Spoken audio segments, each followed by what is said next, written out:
I've told you a lot about the astonishing outright thefts in Minnesota, where ethnic Somalis received hundreds of millions from the state treasury over several years for supposedly urgent matters of providing emergency aid to the population. Hundreds of millions. Some sources say that up to $9 billion leaked and disappeared. Everyone has the following question on their mind. How did it happen that the local authorities didn't notice that not a single soup kitchen for the poor had a kitchen or tables, that in hundreds of daycare centers open for the needy not a single child ever appeared, and that the budget for helping autistic children, for example in Minneapolis, grew from $2 million to $200 million, and the number of autistic children? It didn't increase, and the services for them didn't change. Everything became clear when a recording secretly made during a meeting between the state attorney general, that is, Ellison of Minnesota, and the main organizers of the taxpayer robbery in the state was leaked to the press. Well, with a group of Somalis. Let's talk to Mr. Ellison. Mr. Ellison, isn't it true that as a member of Congress, you sponsored the 2014 Money Remittances Improvement Act? That was H.R. 4386, remember? Congressman, I suppose that's correct. Yes, I understand you. We all introduce a lot of bills, but the purpose of that bill was to give more authority to the states to investigate money remittances. Do you remember that? Congressman, I believe the purpose of that bill was to facilitate financial transactions for Minnesotans who needed them. Well, in reality, you shifted the investigation of money transfer payments to the states, and this was supported by the Somali American Money Remittance Association. You may not remember this, but that's how it was. That's what happened. Congressman, remind me, was that law passed, H.R. 4386? So, this was supported by the Somali American Money Remittance Association, and it was so important to you that you said, and I quote, "This is a great day for the diasporas. This is for the country, including Somali and Hmong communities," and that's what you said, and we know that the Somali population in Minnesota supported this bill. To make it easier to understand, as a member of Congress, now Minnesota Attorney General Ellison once pushed a bill through Congress so that fraud with federal programs would be handled locally, meaning not by the federal authorities, but by the state government. But the Somalis who were later caught stealing really wanted to be dealt with, if anything happened, by the local politicians they had bought, not by unfamiliar representatives from Washington. That bill was passed, I believe, in 2014. Minnesota started detecting a lot of money transfers abroad. And isn't it true that in the 4 years after the law was passed, more than $100 million was taken out of the Minneapolis airport by Somalis? Since that law was passed, Somalis started carrying suitcases of dollars, and in 4 years they took about $100 million specifically out of the Minneapolis airport. All this time, the local authorities were kind of watching them, but I have a question. To take a suitcase of money out, you need paperwork, either from the tax office or from the office of two people, the Attorney General and the Governor. So the tax office, the Attorney General, the Governor, no one else, in my opinion, has the right. Well, maybe the CIA, but then no one at all. They just carry it through. That's it, a suitcase, right? And it seems like the Somalis, and maybe someone else, I don't even know, were transporting millions without any problems. After this wonderful law was passed, and did you know about this? They asked the main person responsible for legality in the state. He couldn't not know.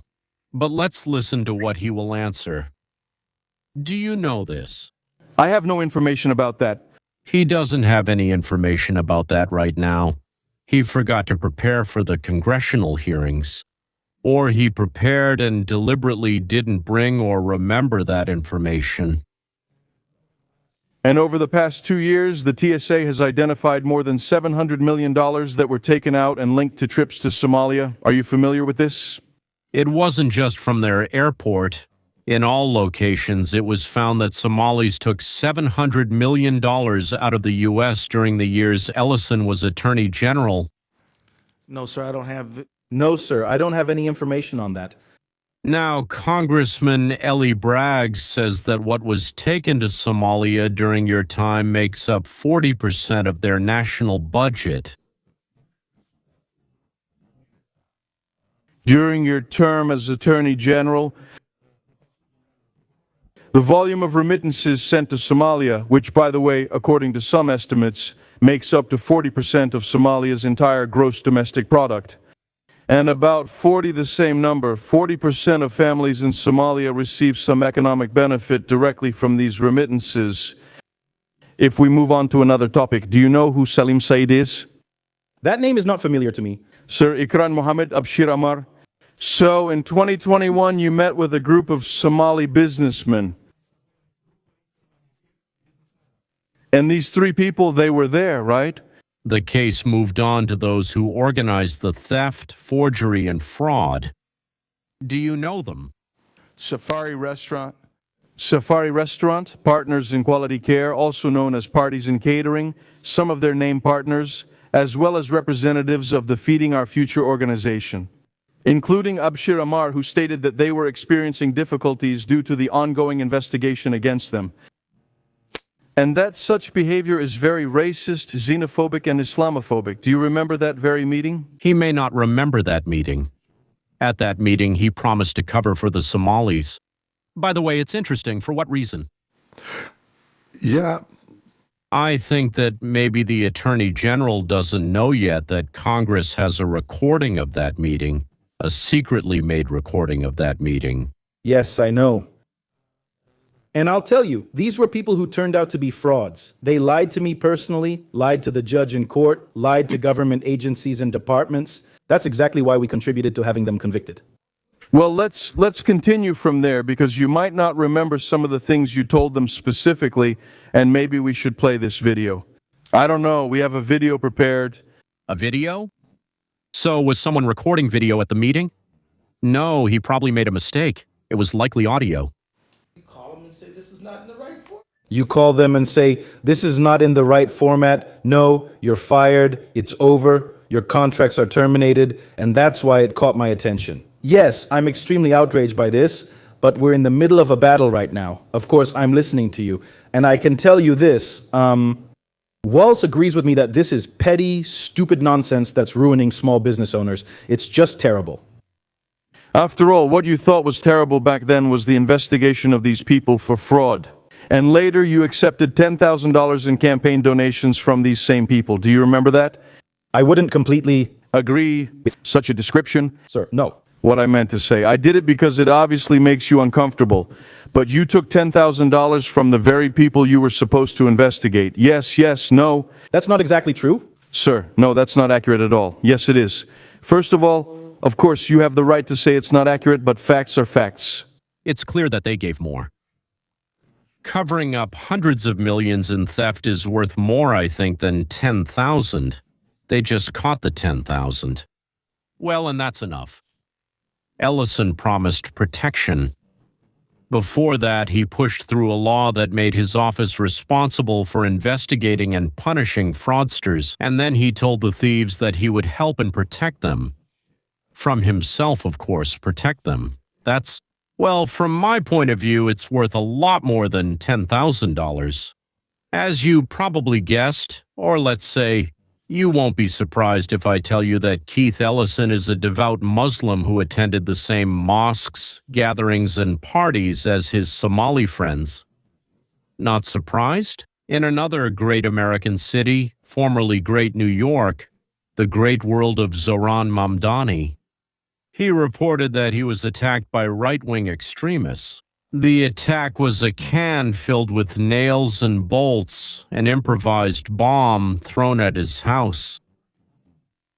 It turned out that it wasn't Rabinovich who won 100 rubles in preference, but Ivanov who lost 3 rubles in football. Everything else turned out to be correct. The counter-protester, who was identified as Amir Balaita, an 18-year-old man, set fire to and threw some kind of incendiary device toward the site of the protest. Amir, that's like Amir. Do you think he's anti-Islamist, meaning anti-Mamdanist because of freedom of conscience, assembly, and speech? Or is it actually the complete opposite? Bomb disposal experts arrived and examined the device based on the results of a preliminary inspection and an X-ray. The device is slightly smaller than a soccer ball, looks like a can wrapped in black electrical tape, and importantly, it has nuts, bolts, and screws, as well as a homemade fuse that could be lit. So, I want to address this last rumor, although I'm not sure it's even a rumor considering we've just witnessed an attempted Islamic terrorist attack. But you may remember seeing headlines in the media yesterday about an alleged bomb threat that occurred at Zohran Mamdani's mansion during the so-called far-right protest. And then they tried to claim that it was just a smoke grenade. But what was the overall narrative of this story in the mainstream media? It sounded as if some right-wing radical tried to blow up Zohran Mamdani, except none of that was actually true. In reality, it was quite the opposite. The victim or target here was not Zohran Mamdani, but the right-wing protesters themselves after an Islamic radical counter-protester showed up. And he tried to plant a nail bomb intended to injure, maim, and possibly kill those right-wing protesters, not Mamdani. So let's make that clear. We just witnessed an Islamic radical. A radical tried to eliminate right-wing protesters, yet another symptom of the people and the very ideology that, of course, we have imported into this country through the immigration policy that Mamdani supports. And yet, in one of the craziest and most ridiculous examples of media deception that I think I've seen in the entire Trump era, which says a lot, they are trying to present this and shift the blame here onto the right, and completely hide the fact that this was literally an Islamic radical terrorist attack on the right, not a right-wing terrorist attack. But we're used to being lied to nonstop, being screamed at hysterically, and being accused of their own sins and actions. And the most interesting thing is, that's not all. What's most interesting is that's not all, because the New York police have come forward and are now explaining what happened, right? It wasn't just a smoke grenade, it was actually meant to hurt people, it just didn't go off. And yes, this was carried out by Islamic radicals, and we still see how Zohran Mamdani himself is blaming the so-called far-right for this entire incident. At the same time, of course, he's covering for and protecting those very Islamic radical terrorists whom he obviously serves in some way. Like his voters here, it's ridiculous, it's absolutely disgusting, but at the same time, what is there to be surprised about, right? From the very beginning, we've told you that the Democratic Party absolutely supports political violence. No matter how many times they say, we condemn violence, we stand for peace. No. When you so dishonestly portray everything that comes from your own radical left supporters in a way that actively protects them, of course, what are you rooting for? For more of this violence to happen, right? When you deliberately lie about this in a way that protects the people who are actually committing these attacks, yes, in one way or another, you are supporting it, you are sponsoring it. We know, by the way, the real reason why Mamdani just won't be honest about what's happening here. It's interesting, isn't there a personal connection there, right? And of course, they'll say, oh, you're a racist for saying that, you're an Islamophobe. I'm stating it right here. Zohran Mamdani, the self-proclaimed Muslim mayor, is literally covering up. He is blatantly lying. He is actively covering up for Islamic terrorists in his own city. What Vince is saying is that he wouldn't be surprised if it turns out that Zohran and Amir went to the same mosque and took part in the same discussions and attacks on the authorities. What we were able to clearly understand from the initial details based on who these guys are, where they were headed, and what they were doing, it was clearly an attempt at an Islamic terrorist attack targeting the right wing. Because, as you can see, both the left and their allies in jihad like to commit, support, and use violence against the right wing. This is quite a common phenomenon, to be completely honest, and judging by their actions, it clearly looks intentional. You know, this isn't a case where some guys just lose their temper and get into a fight. No, they came there that day with a fully premeditated intention to provoke this whole situation. And what we can confirm now is that it wasn't just an innocent smoke grenade, right? This isn't some random prank, as early reports suggested. No, it was actually a nail bomb that was supposed to explode and scatter those nails, that metal, and those fragments everywhere. The only problem here is that these attackers weren't very smart, and in the end, the nail bomb, even though they lit it and there was obvious smoke, didn't actually detonate. Another corner of our country, Georgia, Fulton County, where there's a battle to find the truth about the vote count in the 2020 and 2024 elections. At the center of it all is also the prosecutor, just like Keith Ellison, but not of the state, in this case of the county.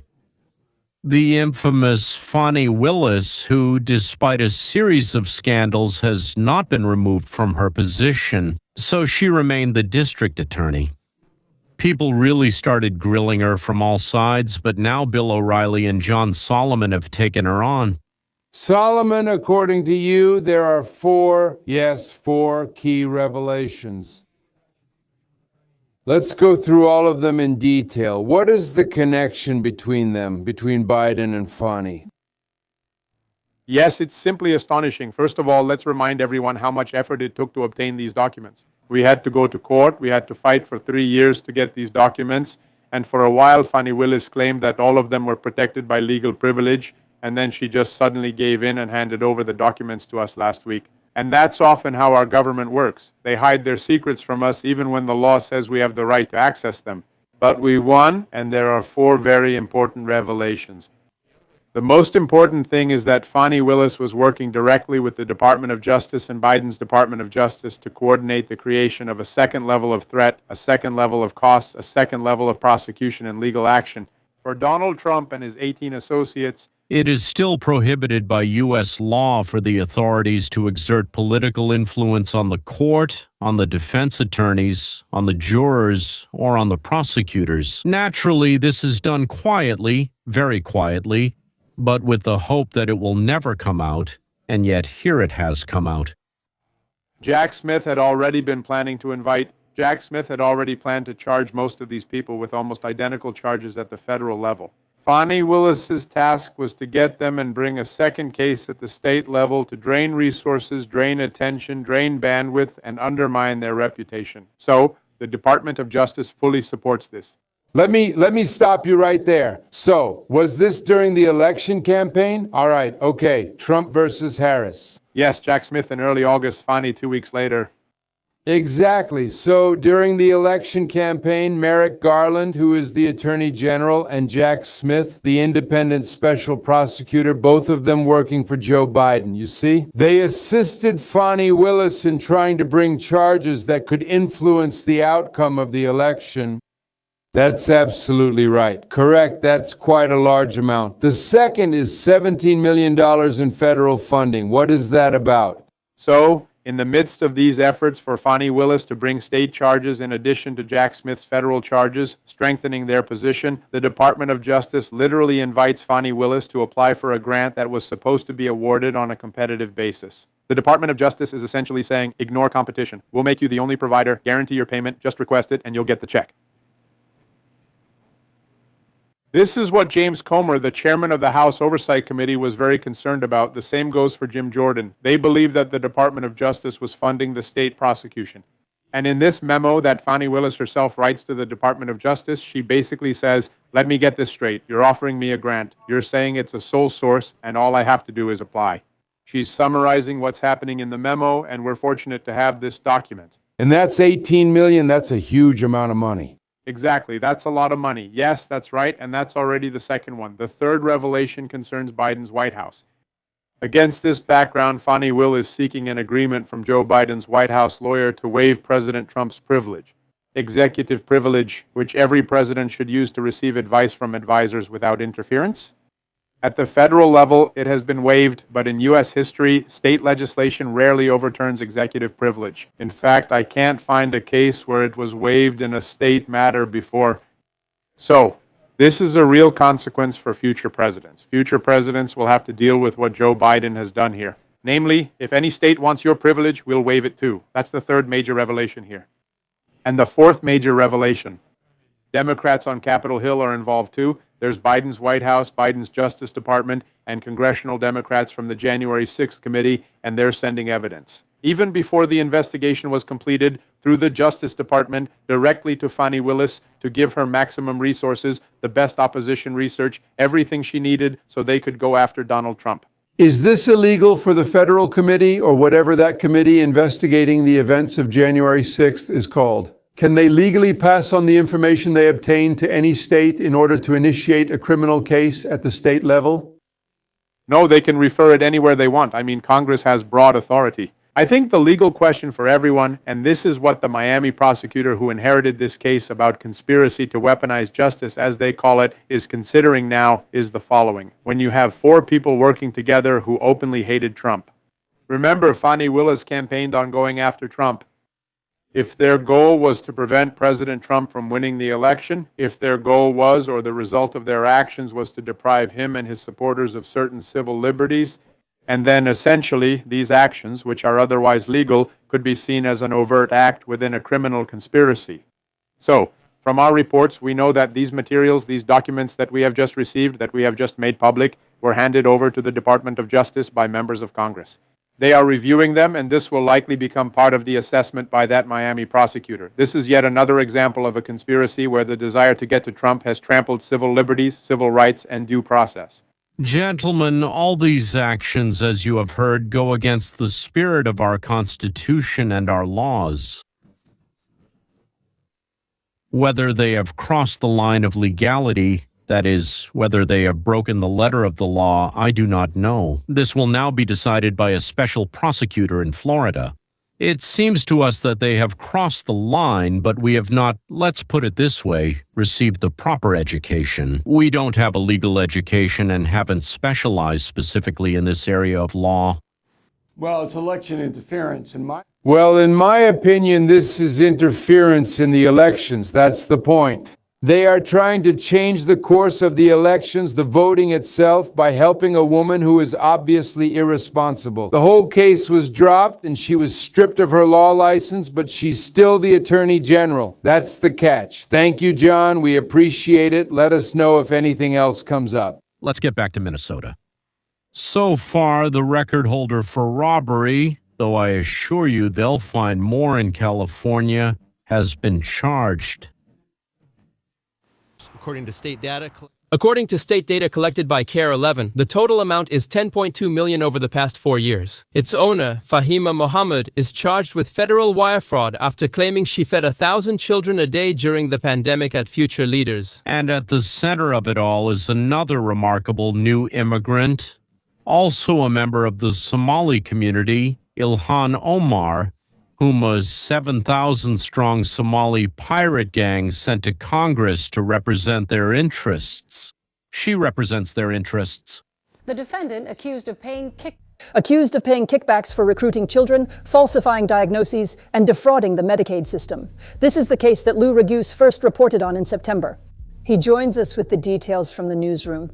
Julie, this was a $6 million scam run by a man who was only 22 years old when he opened this so-called autism clinic, the Star Autism Center in St. Cloud.